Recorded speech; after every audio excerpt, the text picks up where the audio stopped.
Hey, me and Matt here, and this is Killer Kyle. We have WHEELZ of FURY.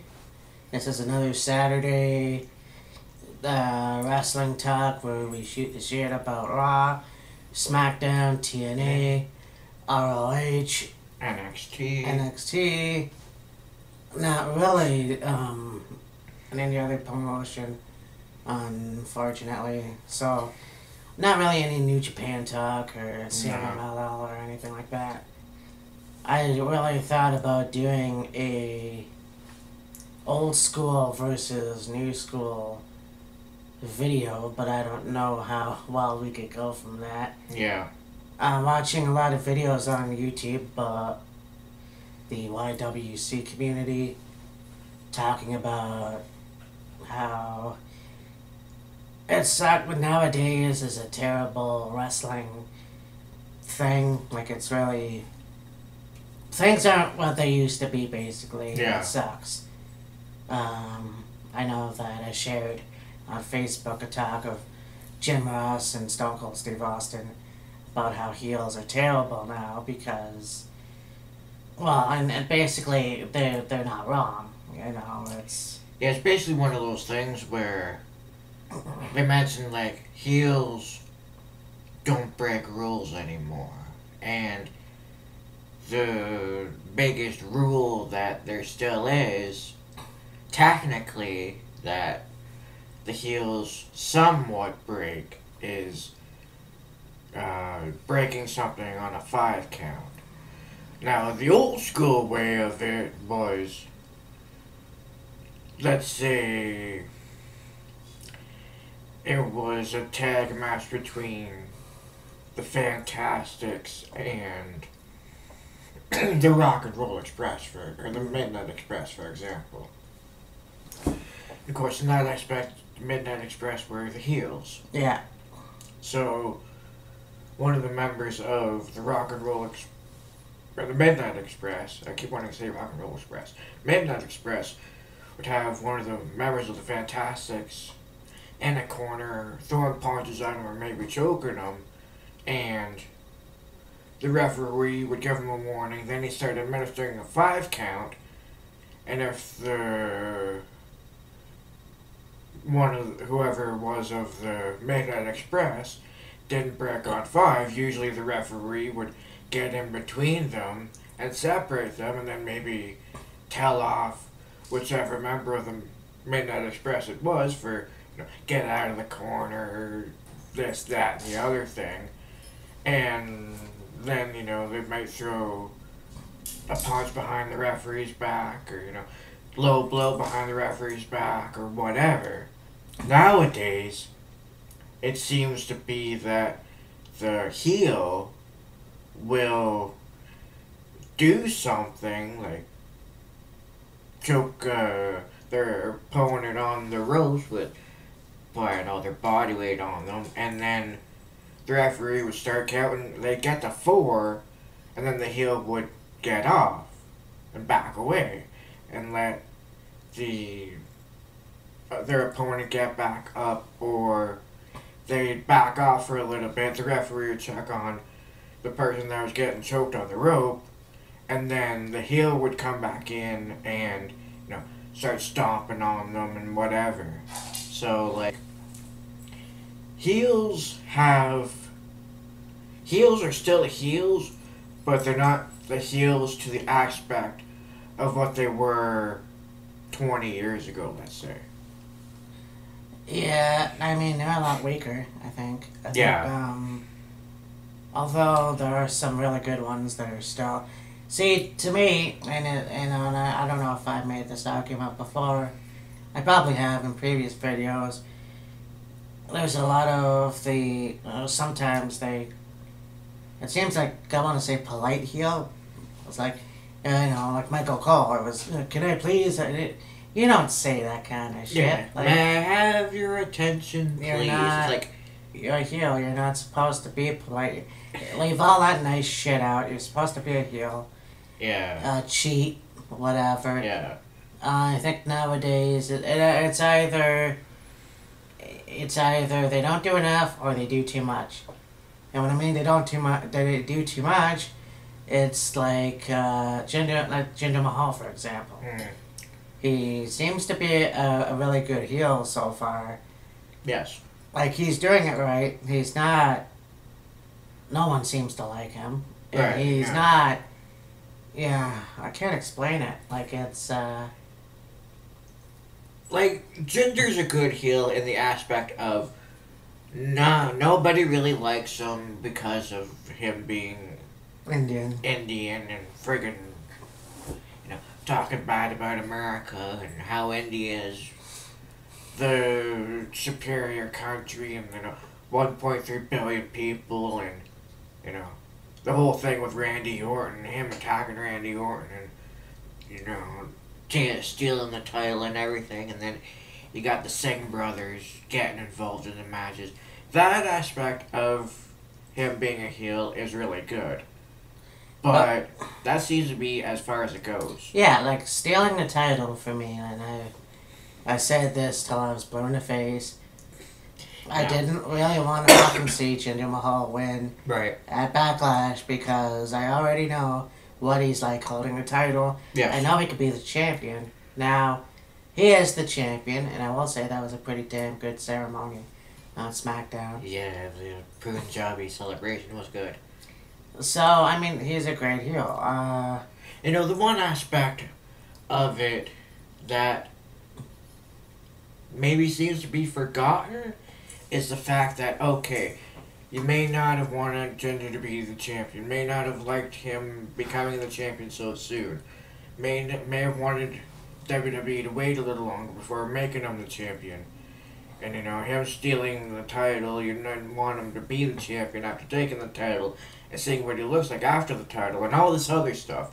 But it seems to be the forgotten thing or the lost thing of it all is the fact that Jinder now being the WWE Champion is a far cry from when he was with the three-man band with Drew McIntyre and Heath Slater, and far exceeds the Great Khali, Jinder Mahal family thing, whatever yeah, that something was. like that. So, as much as you may not have wanted Jinder to be champion, him being champion proves that, hey, my career has gone on an upswing now. He's gotten in tremendous shape. Yeah, despite whether you want to think he's juicing or not, but, And he's a very good wrestler. Don't get us Yeah. wrong, he's a very good wrestler. It's just him being before he went to SmackDown and became WWE Champion, his career was just kind of going absolutely nowhere. No. He was doing the whole thing with Great Khali. They kind of threw that away. And then you get 3MB, And they got three-man band, which is just... It seemed to be like... Drew McIntyre was the chosen one by Vince McMahon, supposedly. And he was the Intercontinental Champion. And then, you got Heath Slater with the Nexus and the Core. And then once those two groups split up, Heath was kind of the odd man out, if you will. He was still wrestling, but he wasn't really going for title shots or going down on the card, or he was just kind of like the mid-stream, mid-card guy, if you will. And then Jinder was doing the whole, whatever that was with the Great Khali. And then so it's almost as if instead of letting all three of them go or giving one a big push and the other two just kind of stay where they were, they put the three of them together and tried to see what the three of them could do, and it worked. Mm. But after a while it kind of got old and Well, I lame. just thought it was stupid because you have Heath Slater, he called himself a one-man band. And that was a little funny, only because, okay, there's no such thing as a one-man band, really. So, okay, whatever. And then they decided to throw in Jinder Mahal and fucking Drew Galloway, or Drew McIntyre, or whatever. Yeah. So, they call it the three-man band, which didn't make any goddamn sense because a band is mostly three people. So it's like... Three or four, yeah. But, so really it didn't make any sense. No. Then you got Jinder Mahal, who really amped up his Indian heritage. Yes. Putting on the turban and coming down the aisle and putting it in a fucking box or whatever you want to call it. That made no goddamn sense. So really, now he's back and you put him in the WWE Championship run. Okay, how many, and that's the thing that pisses me off nowadays too. It only takes one match for you to become number one contender. And the fucking guy gets to have a championship run, even though he should at least go for a couple more matches. Oh, yeah.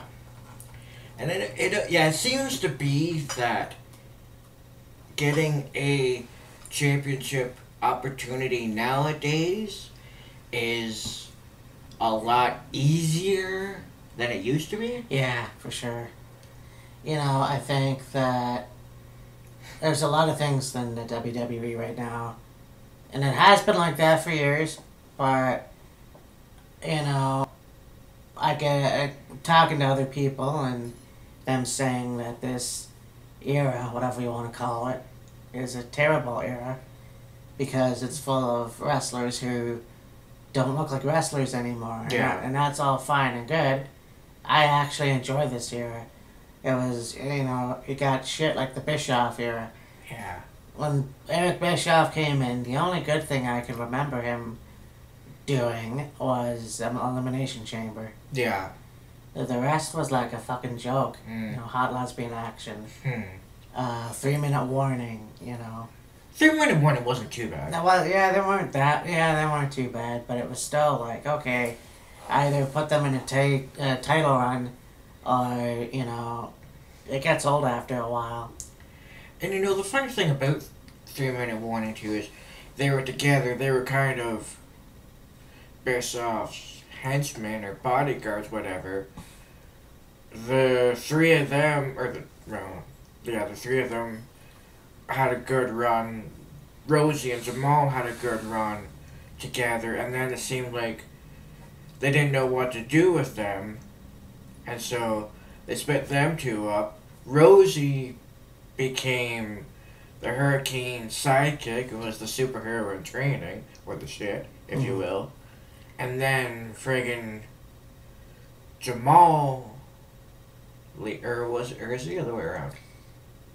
I think it was Jamal became superhero in training, and Rosie was the one Umaga that left for a little bit. He came back as Umaga.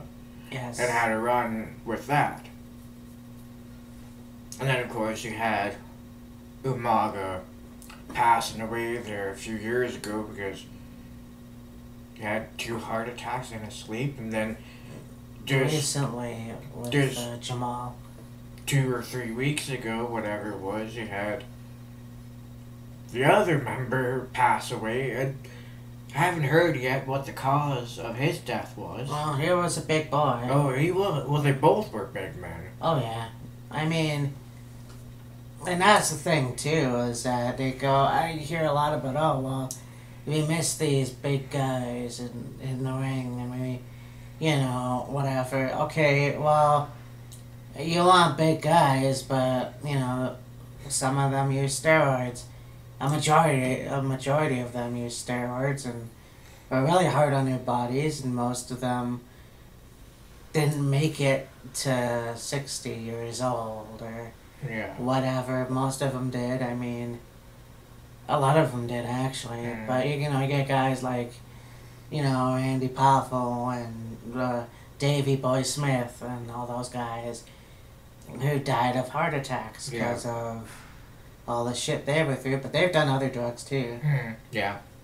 But, it's a real shame when that shit happens. I think, though, what people mean when they say they miss the big men is they're not talking about, the big, strong, muscle bulging, chest popping, their chest out to here, veins popping, super strong guys. They're talking about, Mark Henry, Big Show, Khali, and the big tall guys. I mean, now you've got Baron Corbin, you've got Big Cass, you've got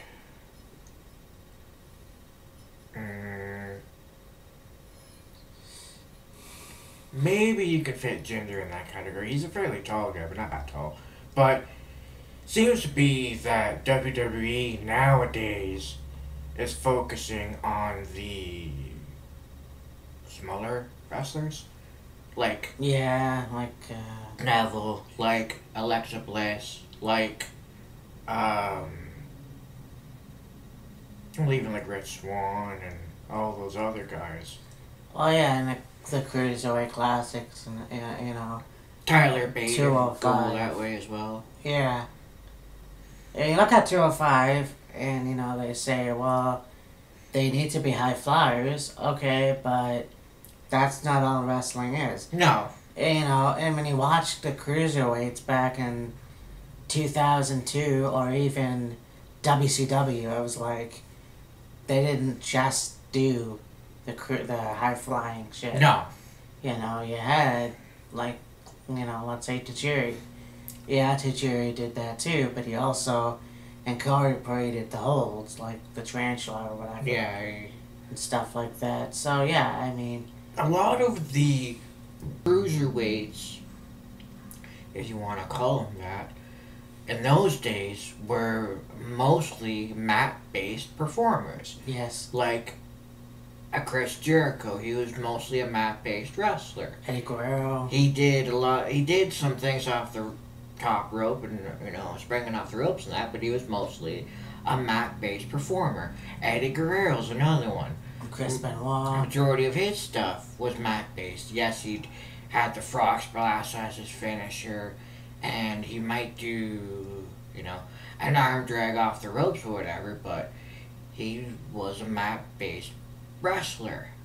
Chris Benoit, again, he had the diving headbutt as his finisher, and he was one of those guys that did very little off the ropes. Yeah. He was mainly a mat-based wrestler.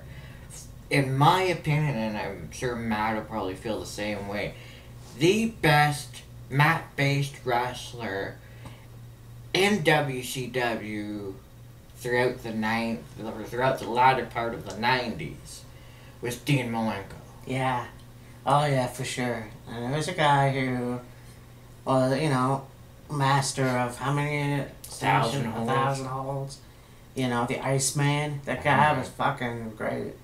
And Yeah. it's a shame that it is true, I was never a huge fan of WCW, so Yeah. I didn't really know Dean Malenko until he came to WWF. But That's part of the Radicals. in seeing that, because you get the WWE Network, and then you watch VHS for your younger people. That's, blocks you put in the machine to watch your shit. Yeah. Yeah. For those of you that were born in this generation, or the millennial generation, and not born in the 90s or earlier, that's what a VHS is. Something about, yay, big. You stick in a machine, it spins, and you get a picture popping up on your TV, and yeah. Actually, they still sell those, but I don't think Surprisingly, they actually still do. Yeah, and cassettes, by the way. Yeah. It's rare, but you'll find them. Oh, yeah. Anyways. Look in the right place, you'll find them. Guaranteed. But it's fine. Oh, where the hell was I going with that? Dean Malenko. Yes. There's a guy that was very good. They didn't use him a lot in. Well, that's a lie. They did use him a bit after the Radicals broke up. Yeah. But yeah, so there's a lot of really cool high flyers that don't just do the top high flying. Yeah. So it really kills me when, yeah, you watch 205 and that's all they seem to do.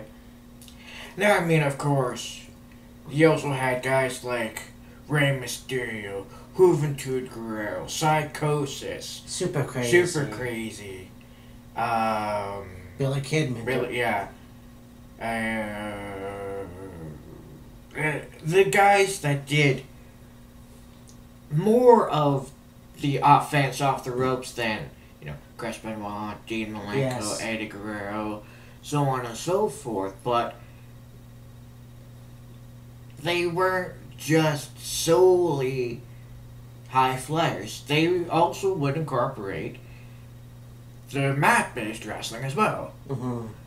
Like, you look at old ECW matches with Rey Mysterio and Psychosis. Those were good matches. Yes, they're both high flyers, but both of them also had an understanding of the mat-based wrestling as well, and they had some phenomenal matches against each other. Oh, yeah. But it's cool because you see Drew Gulak, and he comes out with that whole sign, and he's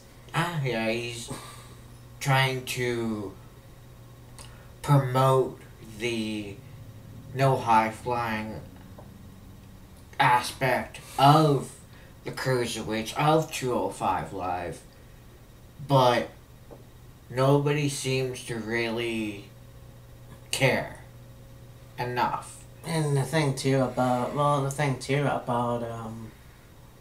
high flyers is that it's fine, everything.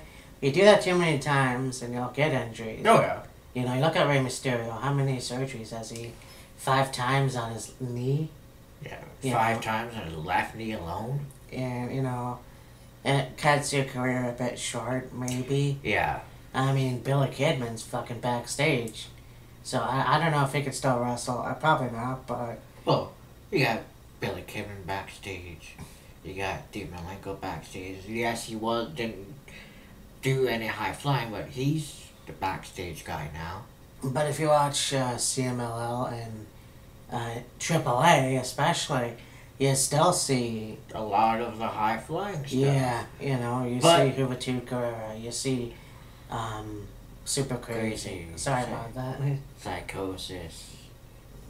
But I think the whole thing of it too is in Mexico,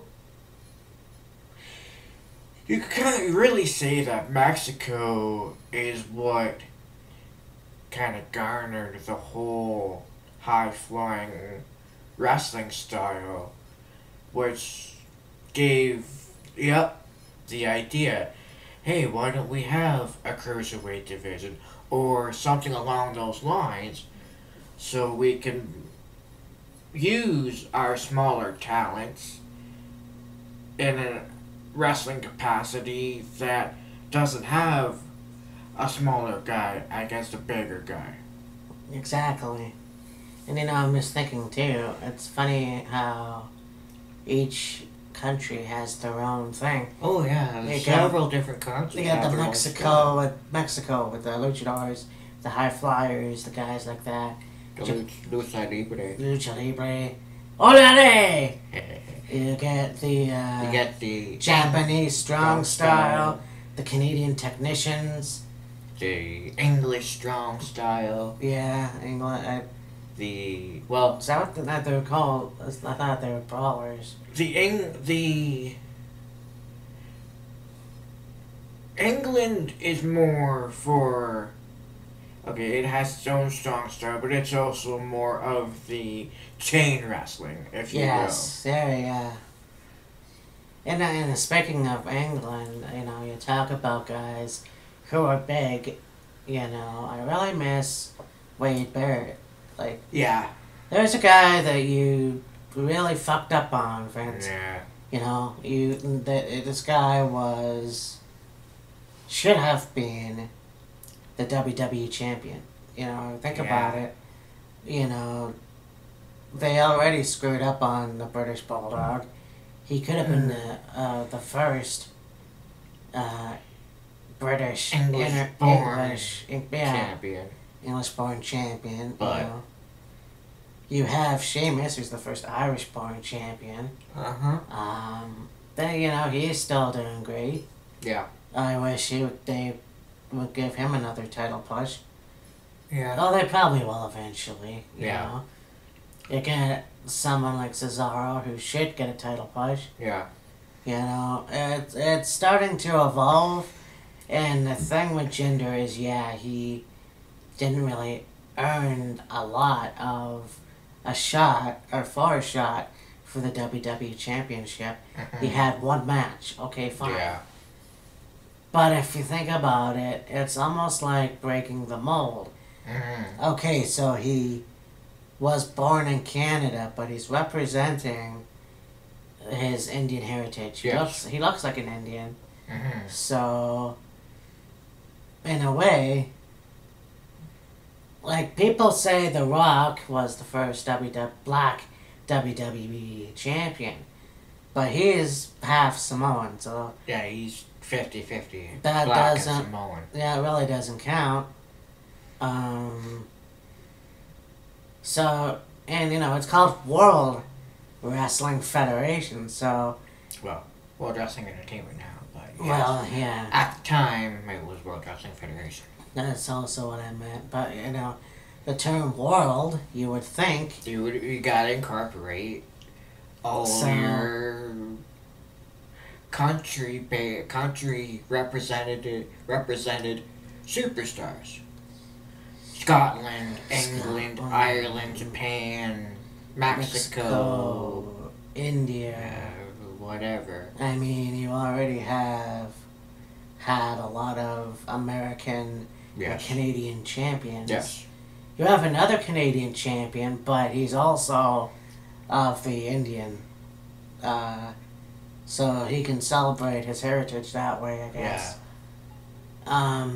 Yeah, you were telling me that somebody had mentioned to you about how many different Canadian champions there are right now? Yes, there was a post on Facebook, and right now we have a lot of Canadian champions on WWE.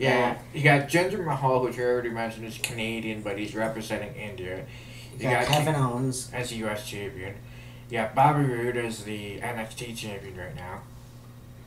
You still don't. I mean, the Intercontinental champion is Dean Ambrose right now. But what was interesting to me is that they put Brock Lesnar. Yeah. You know, who is the Universal champion. Now, he is living in Canada. He's in Saskatchewan. Yes. But I don't know if he has a Canadian citizenship. And that's the thing that kills me too, is that it's one thing to have somebody from the States who looks like an Indian, or so they bill him from India, or somebody that looks Russian or whatever, they bill him from Russia. When you have somebody who lives, let's say, in a different country, but they're from another country, but they're billed from where they live. So, for example, Chris Jericho was born in New York, but he's always been billed from Winnipeg. Either Winnipeg or Manhattan, mostly Winnipeg, because he was raised in Winnipeg. Yeah. I mean, you could even go as far back as Koloff. Yes. Ivan Koloff. Ivan Koloff was Canadian. Yes. But they billed him from Russia. Yes. You know, Ivan Koloff, Canadian, billed from Russia. Nikolai Volkov, Croatian, Russian, they billed him from Russia for some reason. Yeah. Lana, American, well, let's put her in a Russian So I have no idea where they got these things from, but they did, you know. And then you get the authentic people. Like, we talked about, okay, so, and I just figured this out now. So Sheamus being the first Irish-born WWE champion, but, you know, you tend to forget, or maybe you don't, Bruno Sammartino, the first Italian-born Yes. WWF champion, or WWF champ, whatever it was. Yeah, the triple WF at that time. Of course, Yeah. this is going back to the 70s. Yeah. But yes. So that's cool. I even, you know, surprised people aren't going, well, what about Yokozuna? Yokozuna, actually, it's funny, when I was a kid, I thought, when I probably 9 or whatever, 8 or 9, Yeah. I thought he was Japanese myself, but then... But he's not Japanese. He never was from Japan. He's Samoan. Yes. He's a member of that big clan of Samoans. Anawaki. It's the same with Mr. Fuji. I thought he was Japanese, but he's actually Samoan, but his parents were Japanese. So it's funny how that works. Yeah. You know... Well, go ahead. Sorry. Going back to the Radicals here for a minute. Yeah. It's hilarious. It's funny, but it's also kind of sad to think.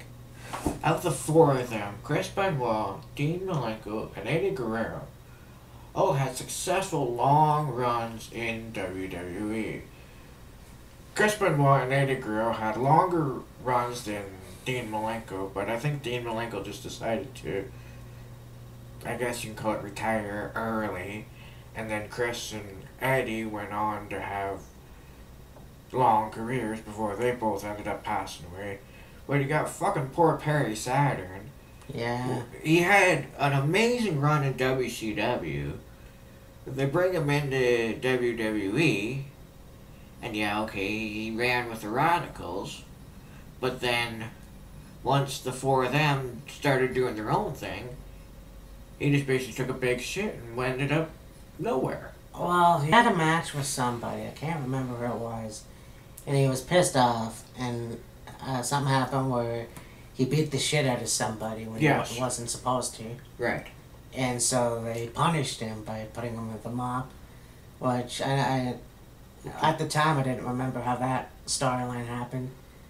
It was pretty fucking funny though. Yeah. Devon, get the muffins. You're welcome. Yeah. And then, you know, that happened, and then, yeah, eventually after that, he dropped off the face of the earth. And then I found out later last year, whenever it was, that he was sick. I don't know if he had cancer at one point. Yeah, I don't know exactly what the issue was, but he became ill and his house was up for sale, or going to be up for sale, or something like that. Yeah. Poor bastard. Yeah, you know, and so it's funny how that works out. Yeah, but I mean, you look at Perry Saturn's run in WWE. Did he even win a championship? No. Exactly. No. I was gonna say, I thought he won the hardcore championship, but... Maybe he did, but other than that, he didn't really have a significant championship run. No. At least with fucking... I think Dean Malenko might have been Cruiserweight champion. He was a light heavyweight champion. Light heavyweight champion, yes. Yeah. But I mean, fucking Andy and Chris. WWE champion, world champion, tag champion, Intercontinental champion. Intercontinental champion. U.S. champion. Yeah. So, yeah, you know, and it's funny how things turn out. Yeah. A bittersweet thing for Eddie, though, because, you know, when we saw the memorial show for him, yes, you heard Stephanie say that, I think it was like 2 weeks before he died, he had told her that he was going to go for the World Championship. And unfortunately, things, you know, didn't turn out for him.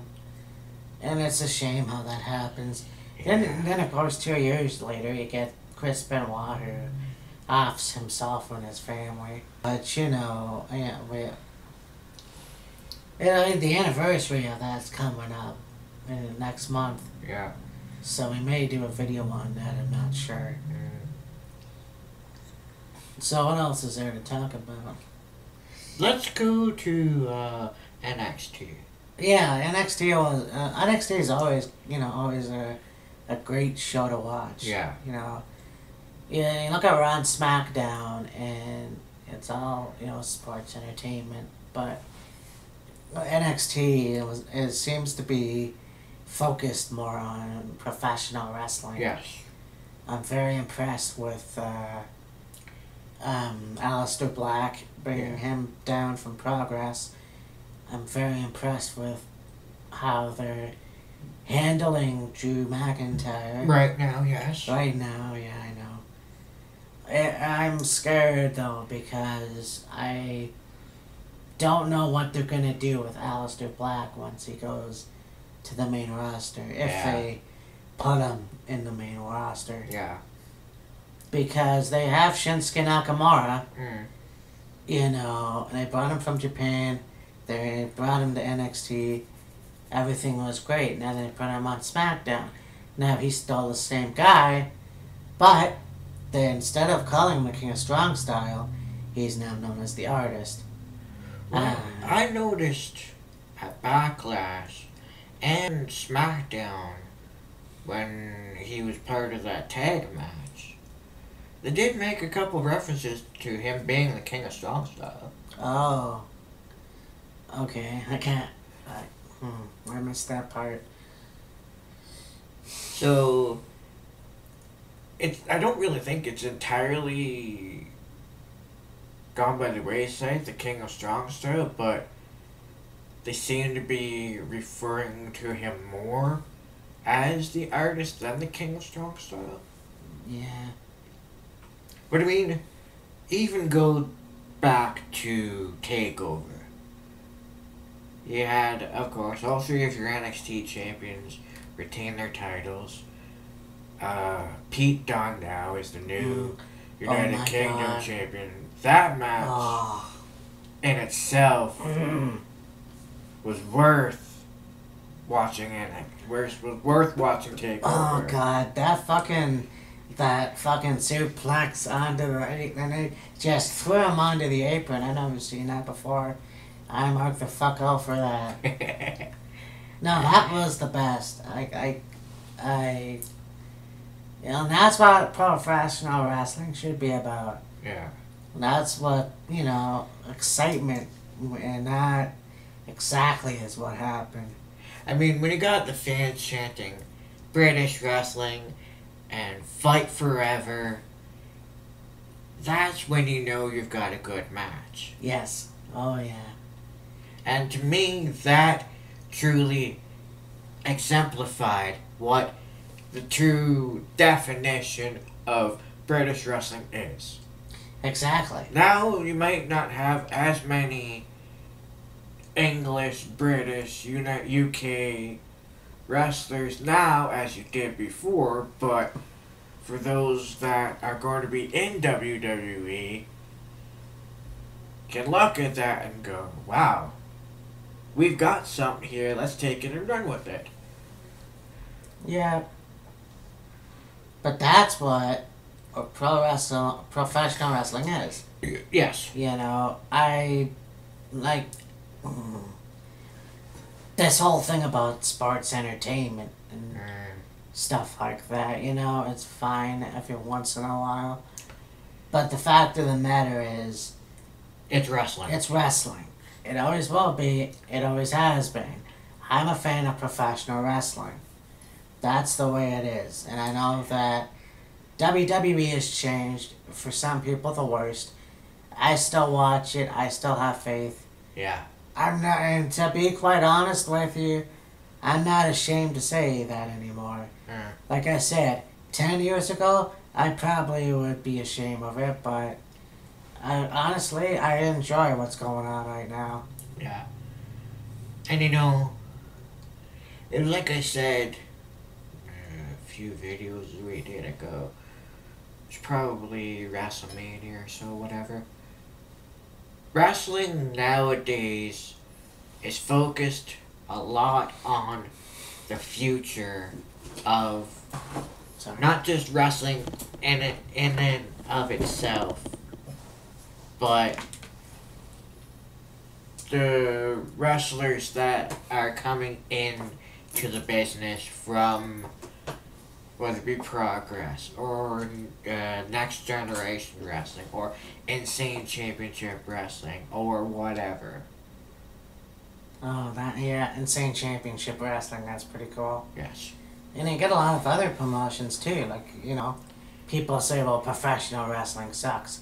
Well, do you mean professional wrestling in general or WWE? Yeah. Because not all pro wrestling No. sucks. No, and I think you mean,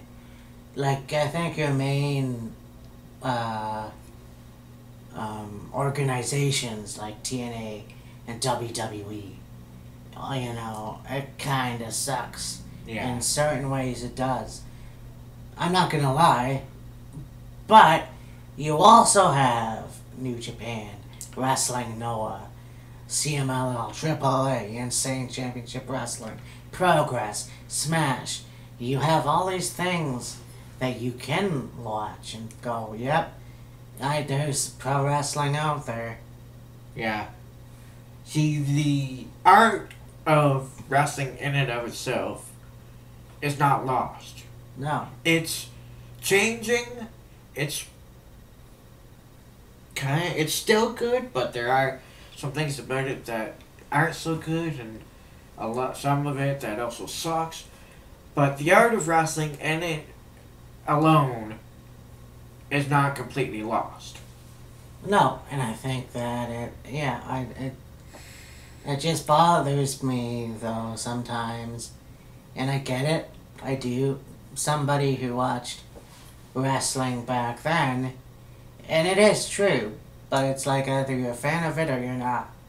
There can't be an in between. Yeah. I get it. Like, you watch certain things now, like the Elimination Chamber, for example. Back when Bischoff introduced it, you had... It was brutal. It was brutal. Vicious, violent. No padding. There was nothing. And, It was chain, steel, mm, and fiberglass. Designed to bulletproof glass, whatever you want to call it. designed to punish, and the thing of it is that when this past Elimination Chamber, I was excited. I thought, oh, they're bringing it back, it's gonna be awesome. Yeah, so I watch it, and it probably for you too, fucking padding on the outside of the ring. Yeah. When the fuck did somebody write in and say, this is too dangerous, you better fix it? Because the whole point of the Elimination Chamber was it was supposed to be punishing, and it was supposed to look menacing, whatever. You want to pansy up everything, then go fuck yourself. That is not what this is. You want wrestling's not ballet? Then prove it. And when they made reference leading up to that event about it being a whole new Elimination Chamber, it made you curious as to what exactly that meant, but in your mind you still had the visualization of the Elimination Chamber being that. But then when you actually saw the Elimination Chamber, it's like, okay, for effectiveness of looks, it looked really good. But for the upgrade in the safety aspect, it's like, okay, this is interesting, this is different. Yeah, it's not something you really want to watch. And it's, watching, and I brought this up too, the hardcore match of Dean Ambrose and Brock Lesnar.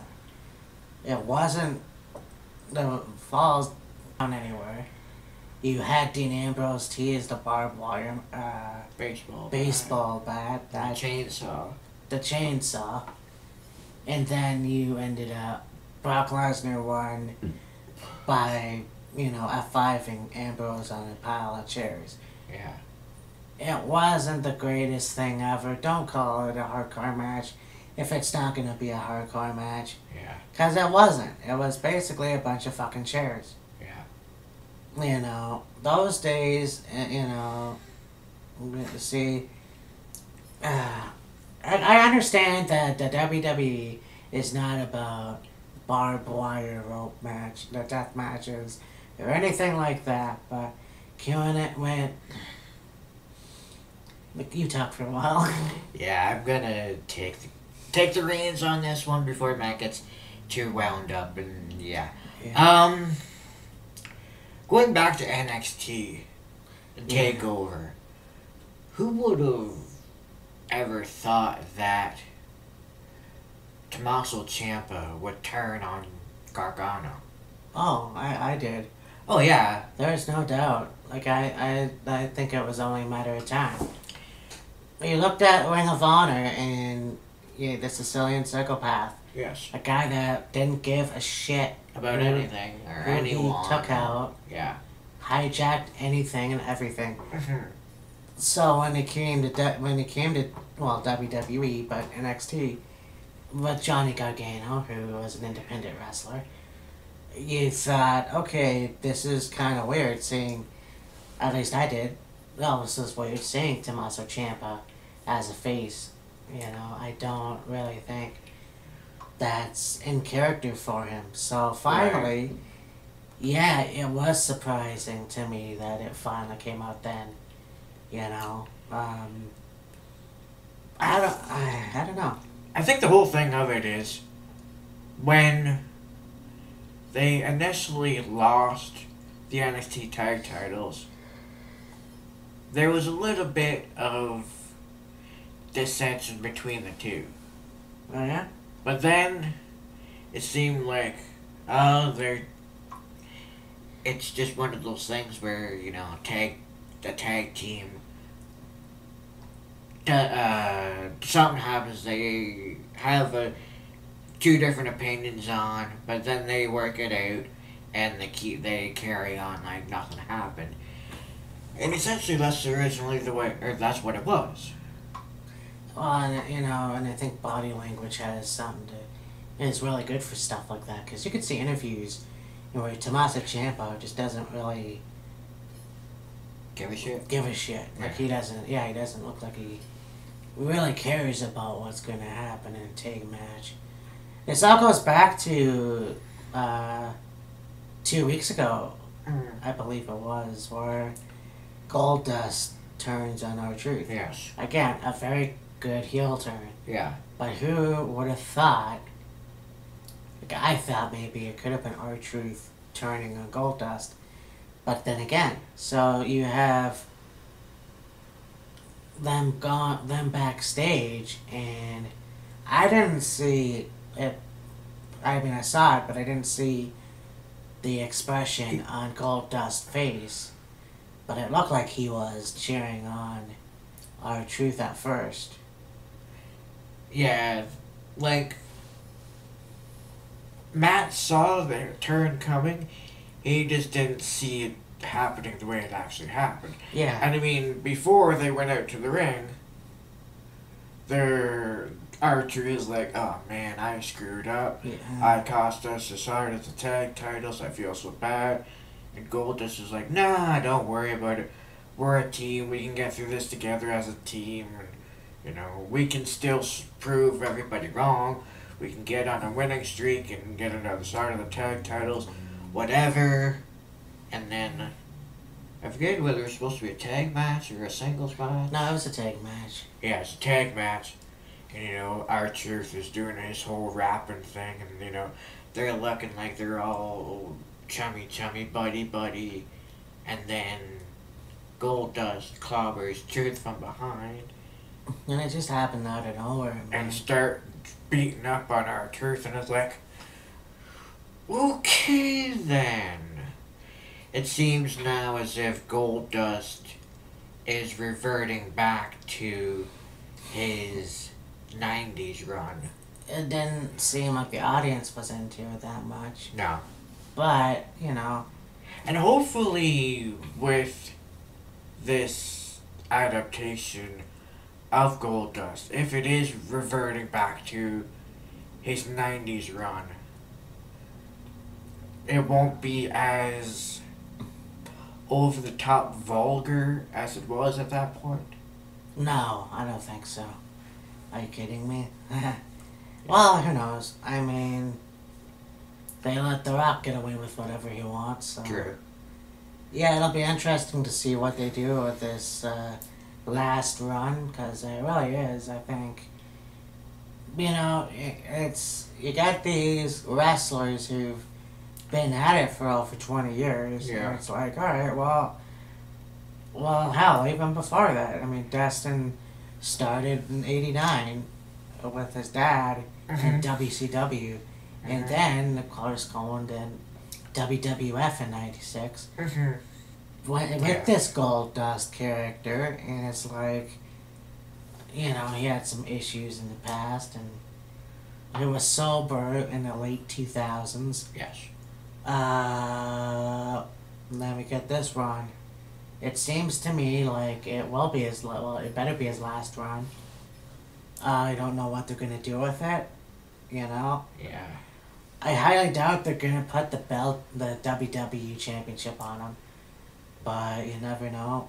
I think I don't know. They probably shouldn't at this point.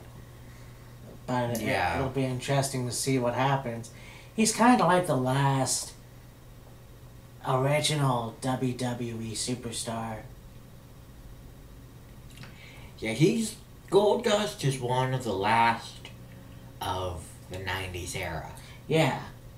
Like, 'cause Kane isn't really wrestling anymore. No, he's running for governor of a city in the state of Kentucky. And unfortunately, you know, that's too bad, but that's the way it is. And then you got Mark Henry, who I think may be doing work at the Performance Center or something backstage. You don't really see him or haven't seen him in a wrestling capacity recently, and you might not see him in a wrestling capacity anymore. No. Big Show is here and there. And it's unfortunate too, because he lost all the he was finally in shape, and now I don't know what's gonna happen with him. So basically, it's like, okay, so all the old school fans are pretty much, I mean, if they don't watch wrestling anymore, it's kind of understandable, but at the same time, why not? I mean, you get the odd appearance, you know, and Triple H is backstage. Yeah, he's mainly focused on running NXT right now. Yeah. You know, so, I mean, it's one of those things where I said before, you know, old school wrestlers don't need to come back. I mean, it's hard to find it's not that hard to find new talent. Oh, God, no. With people bitching about the talent now, it really kind of makes you think, well, what can they do to change that? I don't know. Yeah. But, you know, it's not the worst that it's ever been. I think that, again, looking at, you know, getting more independent wrestlers in, you know, like, who knows, maybe you'll have Chris Hero or Cash or Sono come to the Raw and SmackDown. Yeah. You might have, let's say, whoever, you know, who says Kenta isn't going to come over to Raw or SmackDown. You know, and you talk about having diversity with, if that's the word I'm thinking of, with Jinder Mahal as the new WWE Champion. who's to say that in the future, Shinsuke Nakamura doesn't become the first Japanese-born WWE champion? The possibilities are endless. Yes, the company's not going to be the same forever. No. And that's what a lot of people don't really understand. Yes, it can be better, but at the same time, it can be a hell of a lot worse. That is true. That is true. Very true. And going back to Big Show for a minute. Yeah. There was that match with him and Braun where they broke the ring. Yes. And so that might have given Big Show a break and some time off. And then maybe he'll come back and have a run of some kind. Or maybe that was his exit, if you will. It's a possibility. Who knows? Who knows?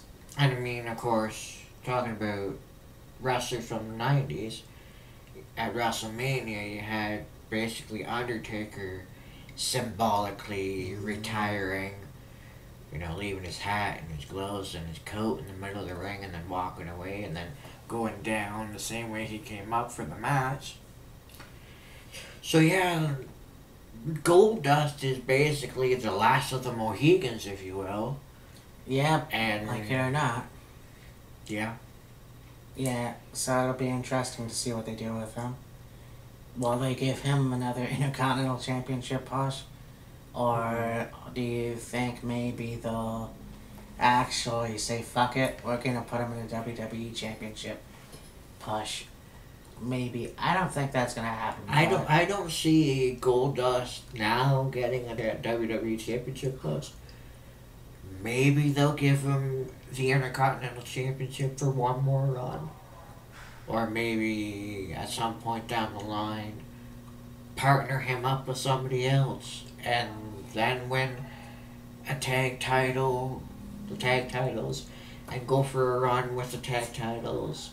And then maybe lose the tag titles to whoever, and maybe that'll be his last dance, if you will. Yeah. This is gonna have to go with the flow, wait it out, and see what happens. Yeah, sure enough. Alright, so before we get out of here, let's talk about TNA. About WWE. Yeah, we talk mostly WWE, a little bit of NXT. Well, before we move on to TNA, I would like to bring up one thing. Yeah. The Velveteen Dream. Oh, yeah. That was interesting debut, if you will. You've basically got a guy that has wrestled in NXT for a little while now. He's had a few different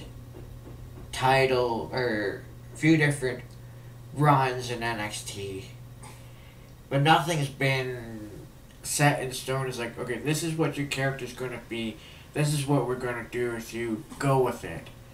It's just been, okay, this didn't work, so we're gonna go with this. Okay, this didn't work, we're gonna go with this. So right now, we've got the Velveteen Dream, who's basically a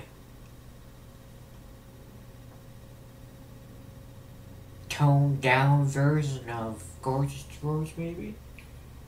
If you want to go that way? I guess.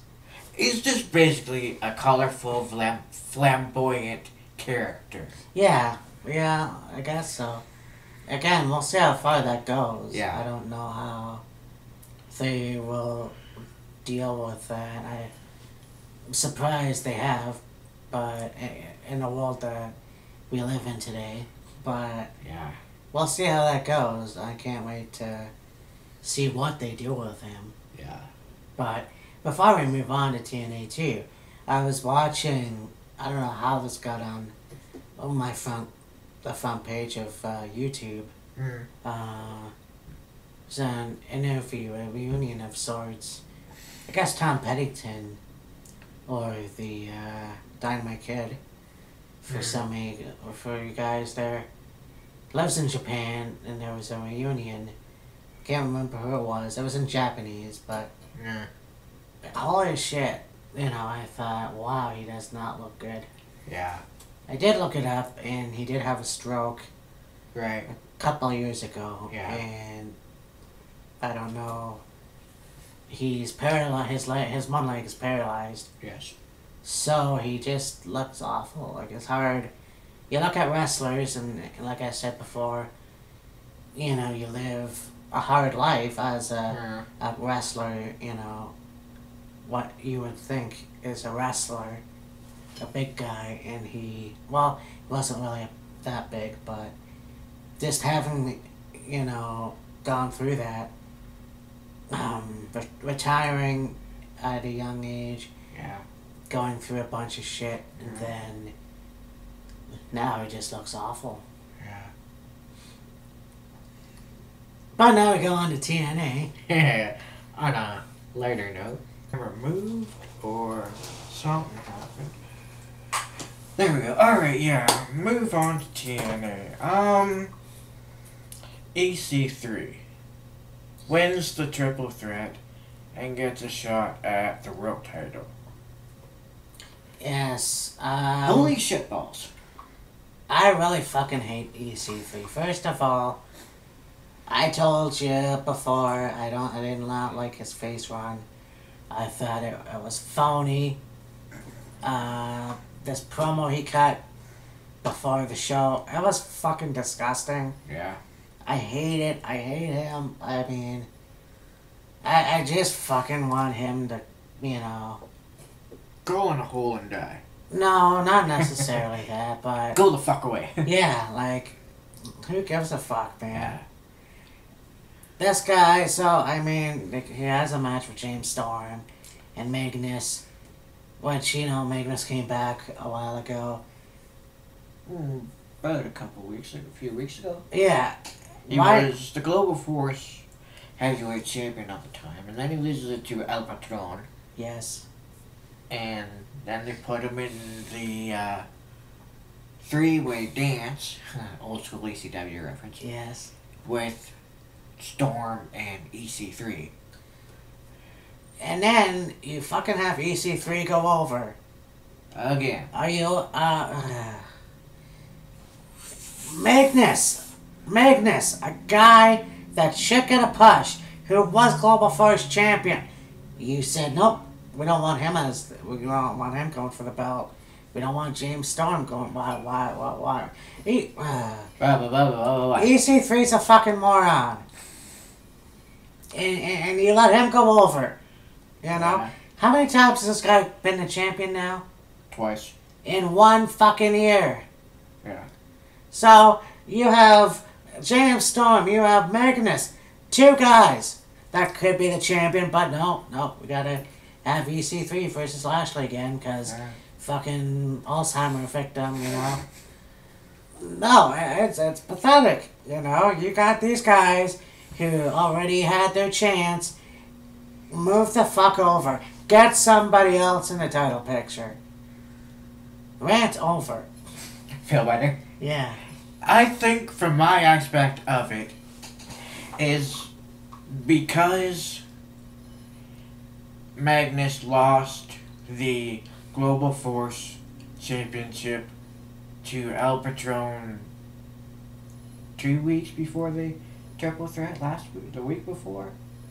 I think so. And it was because Magnus lost the Global Force Heavyweight title previously before this triple threat. They didn't want to immediately put him in another world title match. So kind of take him out of the equation, but you could have easily given it to James Storm. But the guy who deserves another title push it's James Storm. Hasn't fucking had a title push in forever. Yeah. And he gave it to EC3. So you guys can go fuck yourselves. But also... And from that we move on to... Yeah. I guess they're making excuse me. Rosemary a face now. So It would appear that way, yeah. Hadn't seen her in a few weeks after Decay lost the tag titles to LAX. Now you pointed out to me last night when we were talking. Apparently, Crazy Steve is gone. Yeah, Crazy Steve is no longer going to be with the Impact brand, with that promotion. I don't know if he's gonna wrestle somewhere else or what he's gonna do, but yeah, he's basically left Impact, and so that's why you've seen Abyss revert to 2007, 2008, whatever it was, when he was doing the whole Joseph Parks routine. Yeah. He's doing that. Yeah, I think it was that time. But I think because DK, I guess, more or less is no more, they weren't quite sure what to do with Rosemary. And then I guess somebody went, well, let's try her as a babyface, see what happens. And so you've got the match with Braxton Sutter and Mahabali Shira, there's another Indian guy, against KM and Congo Kong.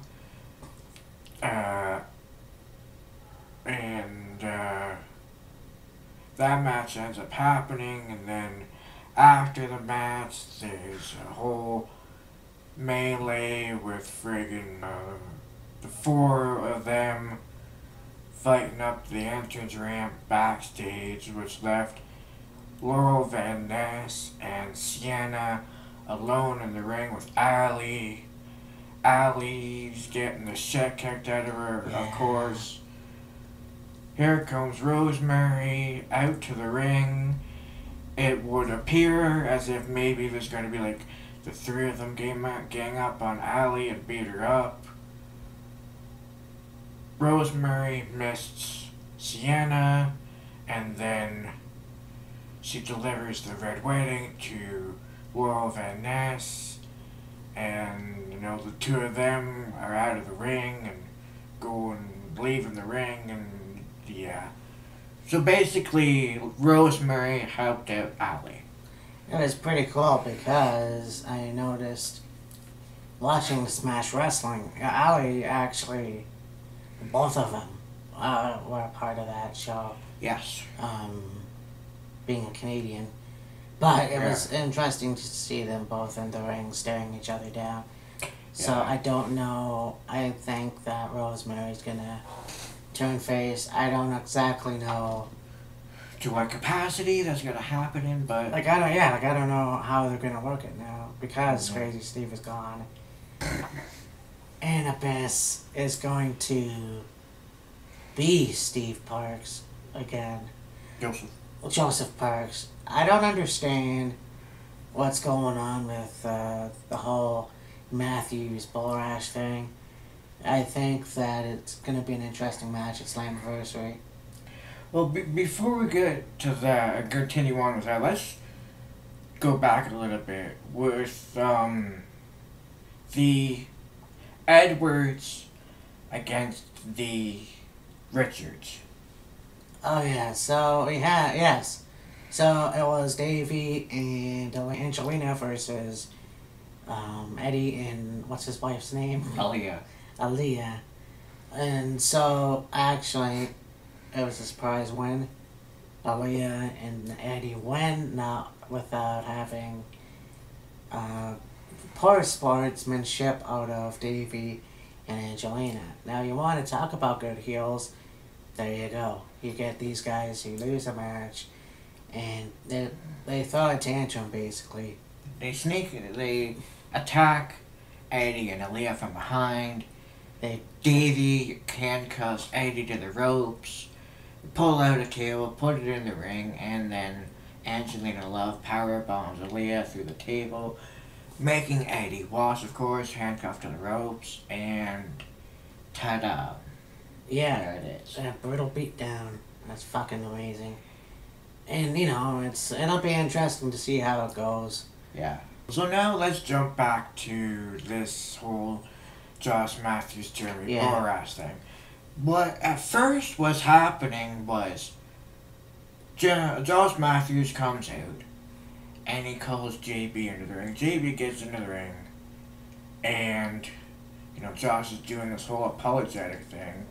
I'm sorry for what I said about you. I'm sorry for what I said about Jim Ross. I like Jim Ross. And it was fucking cool too, because he kind of almost looked like he was going to start crying. And, you know, he unblocked Dave Penzer from Twitter, I think it was, and he made up with Shark Boy and all this other stuff. And he extends his hand to go and shake JB's hand, and you see Jeremy Borash is kind of hesitant about doing it. Like, do I shake his hand? Is he gonna throw a cheap shot at me, or do I let bygones be bygones? And then Joseph Park comes out and he's saying, you know, I wouldn't shake this hand. I don't trust him. I wouldn't trust him. Whatever. And then Josh Matthews goes, I was trying to be the nice guy. I was trying to mend fences. Let bygones be bygones. I don't like you. He says, I don't like you to Jeremy Borash. And he says to Joseph Parks, what the hell are you? You're gross and disgusting. I didn't mean what I said. I don't apologize. Yeah.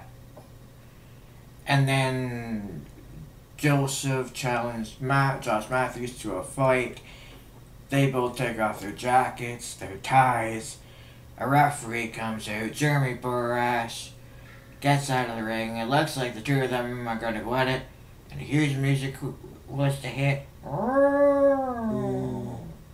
Scotty Steiner. There's Scott Steiner with sweet leather jacket. He still has the chainmail helmet on that you would see Jesse Ventura wear, but you know, Yeah. the trademark thing that Scott always wears.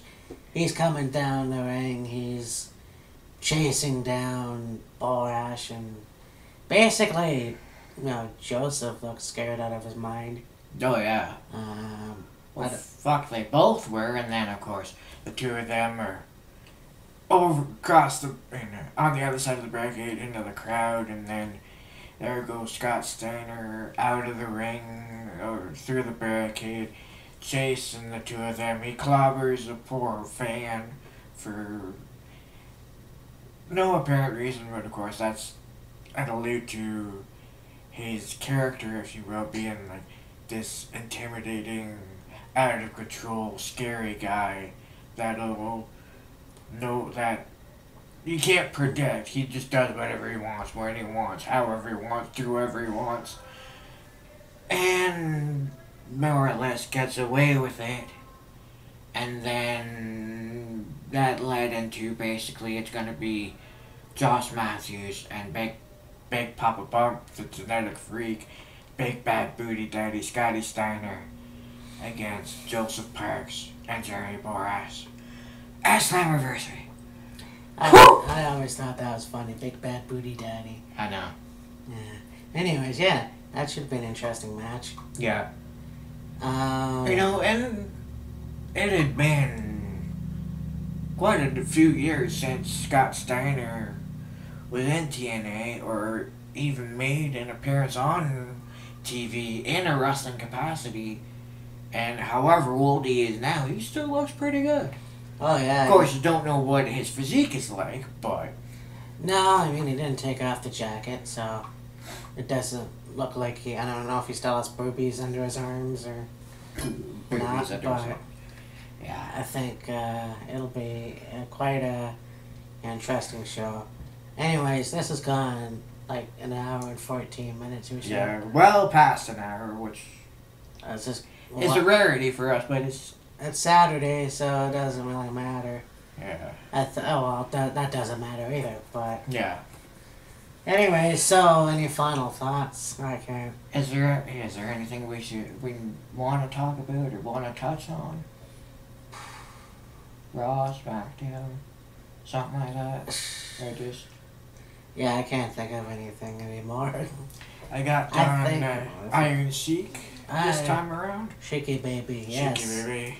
And I have nothing. Yeah, he's just got a plain, nice... Pink shirt. Dark pink shirt. I can't think of... Yeah, I gotta dig up my stuff. And actually, while we're here, I showed these to Matt, and what the hell, I'll show him here, just for kicks and shits and giggles. Oh, there's one. Where is the other one? Come out of there. I don't want my phone or anything falling out.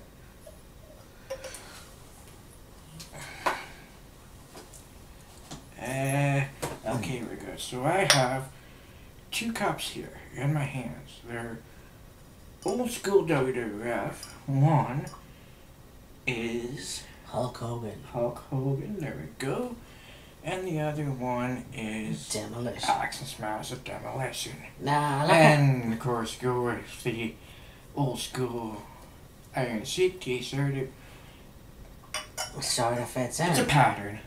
Oh, look at those glasses. I don't know if my brother had those or not. I'm gonna have to ask him.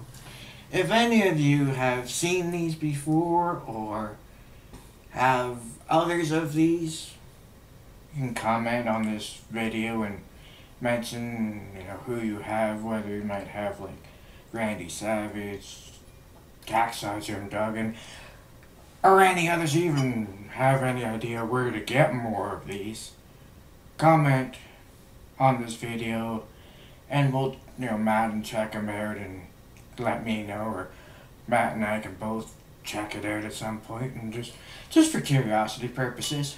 Yeah, I know they did sell the ice cream bars for a while. Yes, they did. Again, I don't know. Yeah, it's funny just to see what else they have. Yeah. Anyways, so this has been another episode of Wheels of Fury. A pretty entertaining episode, I might add. And a pretty long-winded one. Oh shit, yeah. But hey, whatever. Don't know what's gonna happen in the editing process. Yeah.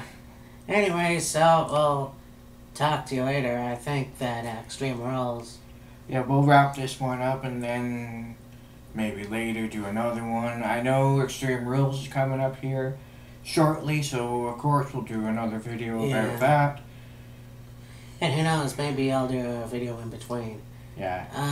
Anyways, for me and Matt, Killer Kyle, and we'll talk to you later. In the meantime and in between time, we'll see you later. Bye.